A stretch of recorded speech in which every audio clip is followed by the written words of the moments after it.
two. Good afternoon, everyone, and thank you for joining us once again for County Executive Marc Elrich's weekly media briefing. This week, Mark is going to be joined by our Department of Recreation Director, Gabe Abernaz. I hope everyone had a wonderful Memorial Day weekend, and so I'll turn it over to you, Mark. Hello. I had a wonderful end to my Memorial Day weekend getting to see Steve Earle perform at the Birchmere last night. That was a nice thing to do. Thanks for being here again this week. I hope everyone had a nice holiday weekend. While 3 days of persistent rain may have dampened activities, we were very much in need of the precipitation. As you can see from this map, which has been yellow for a while now, over the past week, Montgomery County did receive about 1.5 to 3 inches of rain, depending where you are. As you can see from the map, according to last week's data, we were in severe drought levels. We will know tomorrow whether this week's rain has dropped us back down to a moderate drought level. But either or, entering the summer in drought conditions is not good news for our farmers or people like me who love to garden. Let's hope more rain occurs, continuing into June and July. It was not exactly outdoor swimming weather this past weekend, but our 7 outdoor pools are now open, and once school is out in a few weeks, their hours will be extended. With the end of school coming, our Department of Recreation will be at its busiest, running camps and activities for kids all across Montgomery County. As you can imagine, rec employment swells during the summer with more than 1,300 seasonal employees, teenagers, and young adults. They coordinate activities for children and teens in addition to what rec normally does for seniors. And we have 22 regional rec centers year-round. The only summer days that rec programs will take a break are Friday, June 19th for Juneteenth, and Friday and Saturday, July 3rd and 4th for Independence Day. The mission of the department is to provide high quality, diverse, and accessible programming, services, and facilities to residents. They do that at a lower cost to our residents than many alternative summer activities like specialty sports camps. I've been paying attention to the rising role of private equity in youth sports, and that's leading to skyrocketing costs for families who have children who want to participate. Essentially, Wall Street is once again fleecing families, and that's why it's critical that local governments need to continue investing and offering affordable summer activities, camps, and sports leagues. Summer program registration has been open for 2 weeks now. There are separate guides out now for our camp summer classes and activities for the 55 and older crowd. You can register online through Active Montgomery or call 240-777-6840 with any questions. The next best option is to talk to the person I've invited to today's media briefing. This will be Director Gabe Abernaz. First summer since returning to run this department after serving on the county council. I'm glad he's able to join me today to discuss what's going on this summer in rec. So Gabe, it's all yours. Thank you so much, Mr. County Executive, and it is a privilege and honor to be with all of you, and good afternoon, good people, and thank you for the opportunity to serve in your administration, sir. Yes, the summer is our busiest season for the Recreation Department. It's like tax season for accountants. We are fully operational. We have our summer camps that will be launching soon. And we also have our full complement of summer programming. And as you mentioned, Mr. County Executive, although it was a rainy weekend this past weekend, we did launch our 7 outdoor pools. And a big shout out to our aquatics team and our colleagues in the Department of General Services and everyone who worked so hard to open these pools for all of our residents. Last year, we received almost 100,000 visits between all of our outdoor and indoor pools, and it remains a very affordable and accessible way for families to be able to recreate. And again, as the county executive mentioned, we are on a modified schedule with the pools open on weekends, but beginning June 19th, the pools will be open 7 days per week from 1 to 8 p.m. on weekdays and from noon to 8 p.m. on weekends. We also still have some openings left for our summer camps, although they are very popular and filling up fast. And so if you visit mocorec.com and click on the link for our summer guide, you will be able to see what programs are still available for this summer. We also take into account the importance of providing as many programs as possible for our teenagers. And this summer is no different. We have a number of activities planned, including teen nights out, summer street ball, summer flag football. Maybe we can get the county executive to come and play a little summer flag football with the youth, Yes. which would be fabulous. And of course, we have our Soccer for Change program, and we have drop-in programs at all 22 of our recreation centers, as the county executive mentioned. We know how important it is to engage and make sure that our youth have positive activities supported by caring adults. And with all of the juvenile activity that we're seeing across this region, it's even more important that we provide and stand up those opportunities for our youth, and we are proud to do so. I'd also like to mention that, as the county executive also mentioned, we hire more than 1,000 seasonal employees in the summer, many of them youth themselves. And we still have some positions open this summer within our aquatics team for lifeguards and other positions. So please visit mocorec.com to learn more about those particular employment opportunities. And the last thing I'll mention for now, and this, of course, is a commemorative summer. We have the World Cup, which will be taking place this summer, and we are partnering with our colleagues in the Department of Parks to have a viewing on July 19th for the final game at 3 o'clock at Wheaton Regional Park. There will be more information in the coming weeks to let you know about that opportunity. And we are hosting two fabulous events this summer. The first will be on July 3rd to commemorate the county's 250-year celebration. I'll be coming back on to talk more about that event closer to the date, but that will be held at Newport Mill Park next to Einstein High School on Friday, July 3rd, and that will kick off a summer of activities to celebrate the county's 250-year anniversary, which will be officially later in September. And then on the 4th of July, we will be marking the country's 250-year anniversary at our Germantown Glory event by the Soccerplex on Saturday, July 4th. So there are many activities that our county residents have to be able to choose from, and our fitness centers remain free for county residents.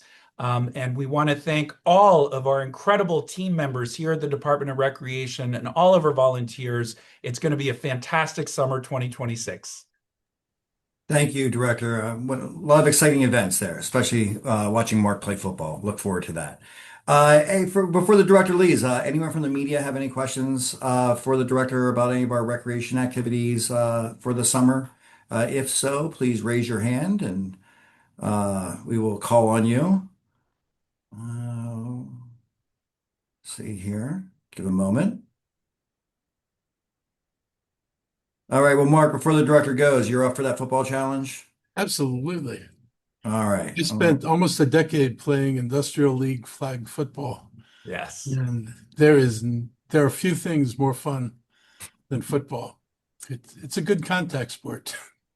And you're so right about youth sports, Mr. County Executive. It's important that we keep as many sports programs affordable and accessible for as many residents as possible. And we're working on that, and we'll have some news to share with that soon.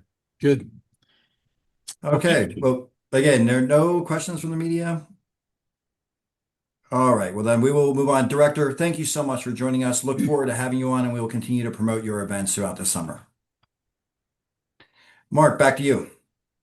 Thank you. So, thank you, Gabe, for joining me. And I do look forward to the idea of playing football. That would be nice. Before I highlight the budget in schools, I have to say one thing about the council president's comment on the budget's taxes. She said that they didn't approve my taxes. That's nice. What she didn't say is they raised taxes another way. All homeowners, including condos, get a $692 tax credit on their annual bill. But I should say they used to get it. The credit reduces your property taxes by $692.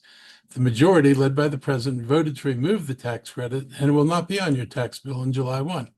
That means your property taxes will go up by $692. That is a tax increase. I don't know how you can say it any other way and do that with a straight face, but it is flat out a tax increase.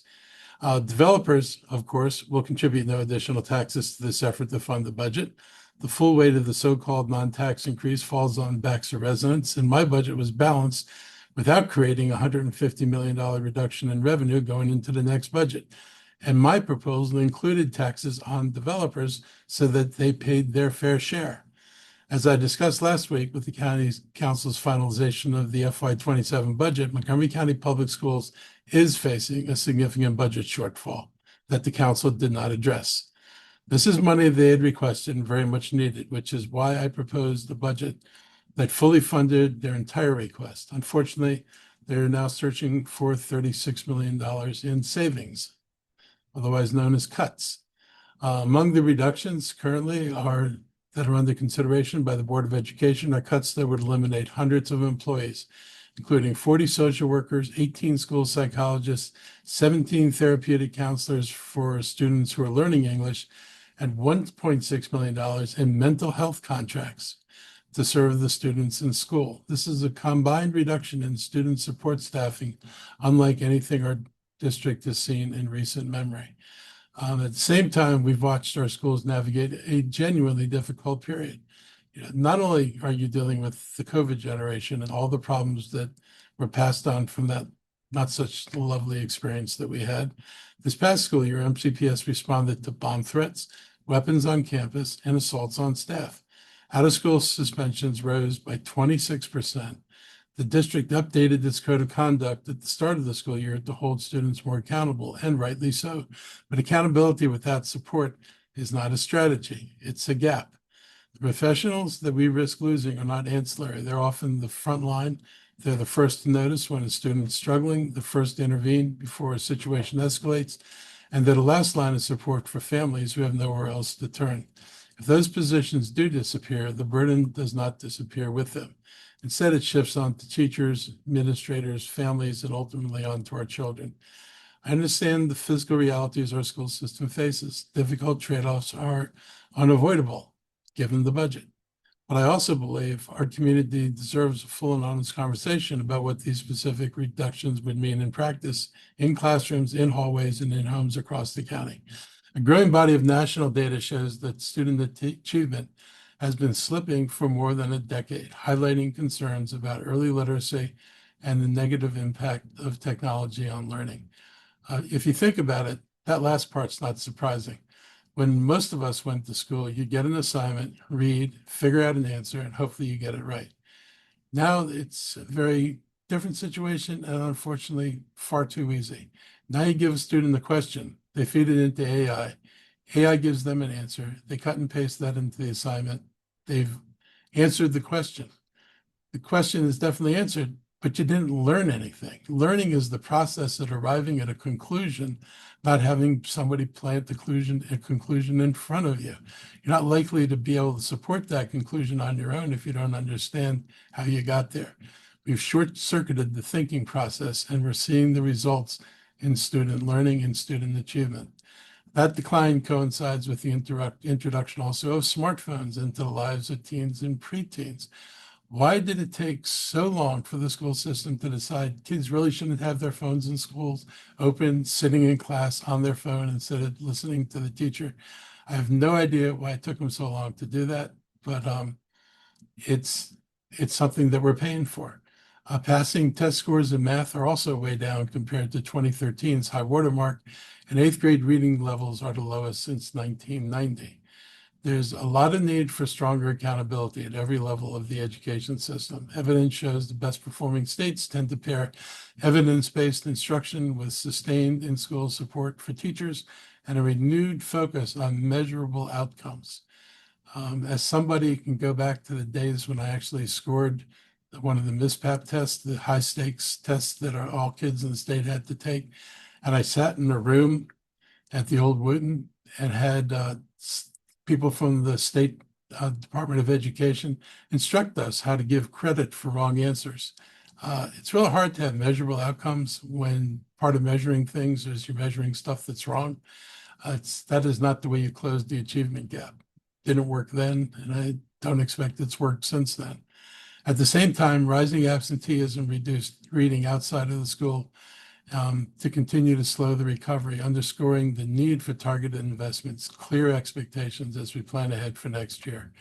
I'm calling for MCPS leadership and the Board of Education to carefully weigh the downstream costs of reducing student mental health and the behavioral supports at this particular moment. And I'm asking you, parents, educators, neighbors, and residents, to share your concerns with decision makers. Public comment opportunities are available at the Board of Education meetings. I encourage you to attend, write, or speak. Your persistence is as important as your voice on these issues, and your school system's listening, and so am I. I would like to share my concerns about the most recent changes in federal immigration policy. For too long, we've heard the rhetoric that immigration should be allowed when people do it the right way and follow the legal process.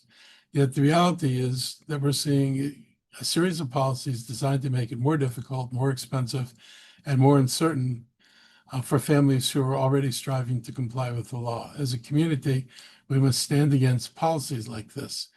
These policies threaten to tear families apart. The Trump administration aims to force parents away from their children and destabilize the mixed status households that have built their lives here. Their proposal is basically to require you to leave here, go to the country you resided in before you came here, apply for status here, and then wait for a decision. In the most brutal form, it takes, most likely one of the adults out of the household. And if it takes a breadwinner out of the household, it creates even greater instability for the individuals who are left here. These individuals, not others, they're our neighbors, our coworkers, they're teachers, healthcare workers, entrepreneurs, people who contribute to every facet of our local economy and community. Beyond the humanitarian costs, these actions are a self-inflicted wound to our economic future. By treating legal immigrants as disposable or unwelcome, we devalue the vital work that they do in our community. True strength comes from a commitment to opportunity, fairness, and the rule of law. We cannot claim to value those principles while simultaneously creating an environment of fear and instability for those who follow the rules and trusted processes. While we celebrate individual legal victories, such as the dismissal of targeted charges against Marylanders like Kilmar Abrego Garcia, we must remain vigilant against the broader efforts to disrupt the lives of immigrants. It's time to advocate for a system that supports family unity and recognizes that our diversity and commitment to legal immigration will help us have a strong economy and keep our country and our county strong. On Monday, we'll hold a ceremony for all the results of the bills that recently passed that improve protections for immigrants in our county. And those bills are 326, County Values Act, Bill 1326, the ICE Out Act, the Bill 526, the Unmasked ICE Act, and the Bill 1426, the Vehicle Recovery Act. I hope you're able to join us in person at the Isaiah Leggett Executive Office Building starting at 1 p.m. in the lobby auditorium. Last Thursday, I was proud to join Howard County Executive Calvin Ball to break ground on 4 stops for Flash Bus Rapid Transit service in Howard County. This has been an issue for a long time. People, talking about the congestion on the east side of the county, and especially on New Hampshire Avenue and Route 29, know that the traffic coming down Route 29, a lot of it originates in Howard County. Howard County is not a major job center the way our county is or like the district is. A lot of people come south to go to work. Some people do go north to things up there, but most of the flow is south. And that contributed mightily to the level of congestion on Colesville Road, Route 29. And this is going to help, and it's going to provide regular flash service. It's been one of the signature initiatives of my administration, and making this expansion is another milestone. By extending US 29 Flash from Silver Spring to downtown Columbia, we're creating a seamless connect that reflects how many people in our 2 counties live and work. Our riders shouldn't have to feel that the line where one county ends and another begins is the barrier and economic opportunity. Instead, we're building continuous community on a highly traveled corridor. US 29 Flash currently carries 2,600 passengers every weekday. The extension will supply flash BRT service to Howard County every 15 minutes during weekend rush hours starting this fall. This project opens doors to jobs, housing for more people. This corridor will provide fast and more convenient travel to major employers like Johns Hopkins Applied Physics Laboratory and the upcoming Viva White Oak development, and while linking riders to Metro, MARC Train, and the future Purple Line. I'm also excited this service will be powered by 4 brand new zero-emission electric buses purchased with $3.35 million in federal grant funding and Howard County's contribution to the project. These buses are part of our commitment to sustainable solutions to protect our air quality. They even feature a new design with clear windows so you can enjoy the view while you ride. When we invest in transit, we are investing in our economy and environment. This partnership shows what regional cooperation can do to improve the quality of life for our residents in both counties. I look forward to seeing the Flash network continue to grow and improve access in our region. Finally, Eid al-Adha is a major Islamic holiday observed yesterday and today, and Montgomery County continues to be strengthened by the incredible diversity of our residents across cultures, races, ethnicities, faiths, and life experiences. Our Muslim community plays a vital role in enriching the fabric of our county, contributing to every neighborhood and every sector with generosity, leadership, and service. Let's all honor the traditions of compassion, sacrifice, and unity this holiday represents. We're grateful for the many ways our Muslim neighbors support and uplift our broader community throughout the year. May this Eid bring peace, joy, and prosperity to all our Muslim residents and their families and loved ones. Eid al-Adha Mubarak. There is another one. Throughout the month of May, our Department of Health and Human Services has been highlighting the importance of good mental health. It's just as important as your physical health. Seeing a therapist doesn't mean there's necessarily something wrong, because they can help in a variety of ways, from relieving stress and anxiety to dealing with the side effects of trauma. Our DHHS clinics offer one-on-one counseling at no charge.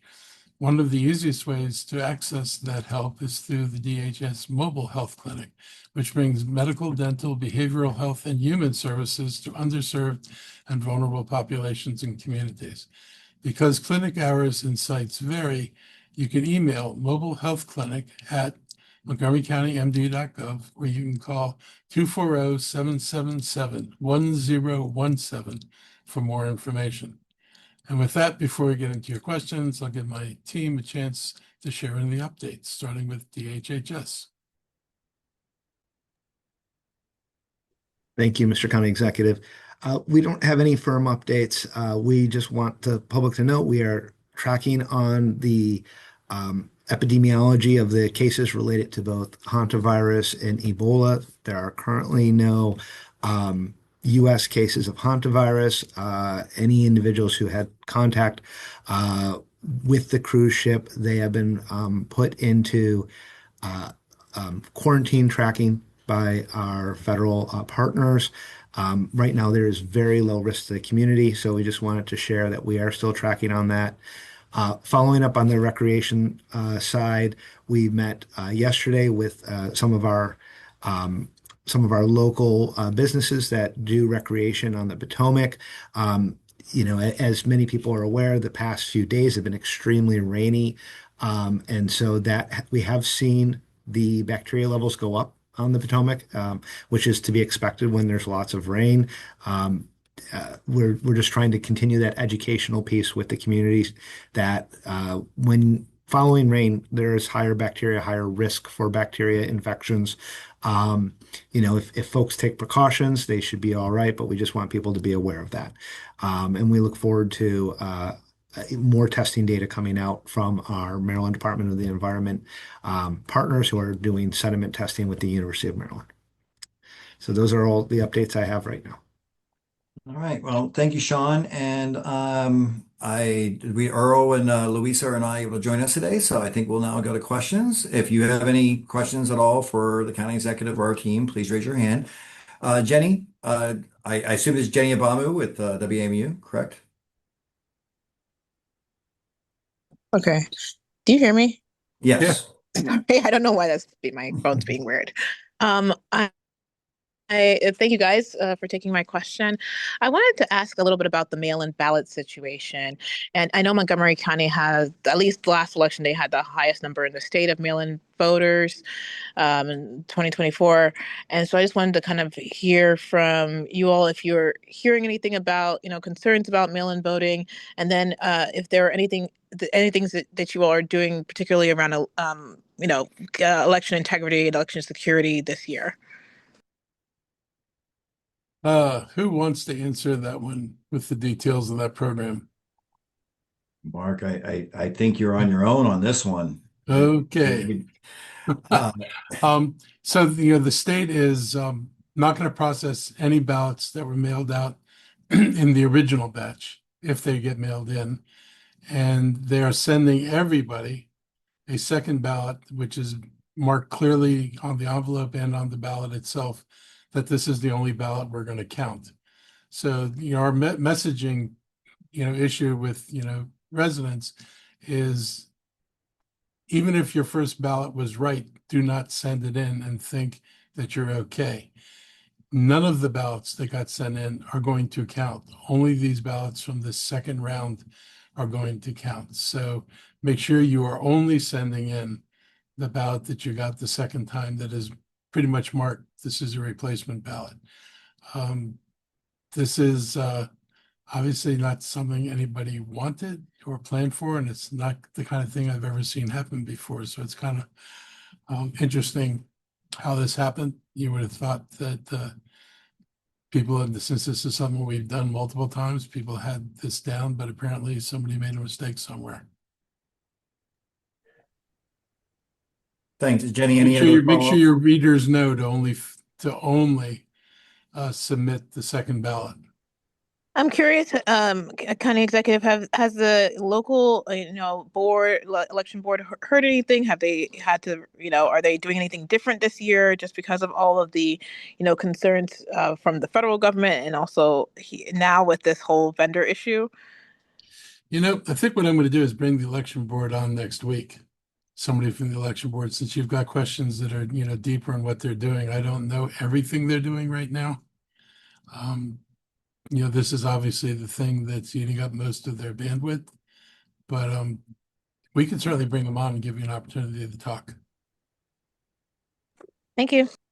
And Jenny, please, if you need any help getting in touch with the Montgomery County Board of Elections or the State Board of Elections, I'm always happy to help out too, since they have to speak to this better than we can.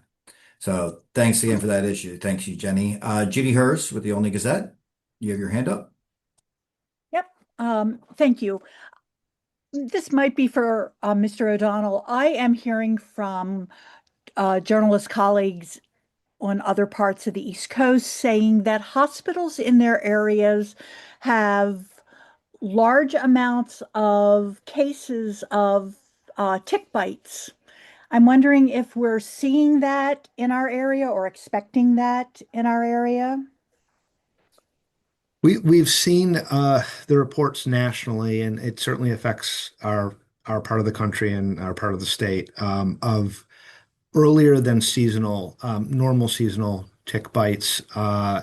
It looks like that surge is beginning to recede a little bit, but we're still very much in the lots of tick bite season, and so we strongly encourage people, if they're out in wooded areas, to do the usual precautions. Loose fitting clothing that covers their arms and legs, insect repellent on the outside of clothing or exposed skin, to help reduce bites. But yes, it has been an earlier and larger tick season, but one that we're hoping will begin to recede. Thank you. And thank you, Judy, for bringing that up for us, because we have Peter Sinclair and Teresa Warman online, and they both handle HHS and county social media. So I think it's always a good reminder for us to put out those messages on tick warning. So thank you for bringing up that issue. Rich Daniel with MCN. Mark, good afternoon. And I would first have to applaud the spirit of participating in the flag football game still to come in the summer. I think that spirit is very welcome and anticipated ahead. Have you ever played flag? Oh, absolutely, and a bit of tackle. And I know many that do now, and the opportunities for young girls and women, especially with high school and college, has just been outstanding to see that opportunity unfold. And Olympics and pro flag ahead, it's quite something to see. Yeah, I played middle linebacker, and what I liked in the era that I played in, they played NFL rules. Yes, And the NFL, we couldn't leave our feet for a block, but if a receiver was going downfield, as long as the ball wasn't in the air, you could hit him. And yes. so Well, there I are those learned. versions out there. Yes. So what's your question today? The question, Mark. Last week you talked about the pending and now approved cuts on the small business side to the incubator, the Yep. workforce skills training. Do you have any areas you can point to that have been sustained, you feel good about, or maybe have increased in some way to help balance that round of cuts? You know, I think the economic cuts are frustrating because, as much as the council talks about economic development and the campaign is we must grow our economy. Well, these are the things that grow your economy. And it's frustrating not to be able to make the kind of investments that you need to make and that we know we need to make. And we've got a sense, we're in a world where we can see what other people do. And so when we don't do things and we see what other folks do, it's pretty apparent that there are spaces we're leaving we shouldn't leave. So I mean, the incubators I think are really important. One of our maybe I think my favorite recent one was the company that got bought for $7 billion that originated out of our incubator. We have other successful, companies that come out of our incubator. So there's a real value there. We're going to continue to cobble together as much as we can in resources, but I can't see us replicating what was in the budget at this point, unfortunately. Thank you, Mark. Right. Any other questions? Uh, Jenny, uh, or Jenny, anything else? All right. Thank you, everybody, for joining the Mark's media briefing this week, and we will look forward to having you again back next week. Have a good week, everybody. Take care.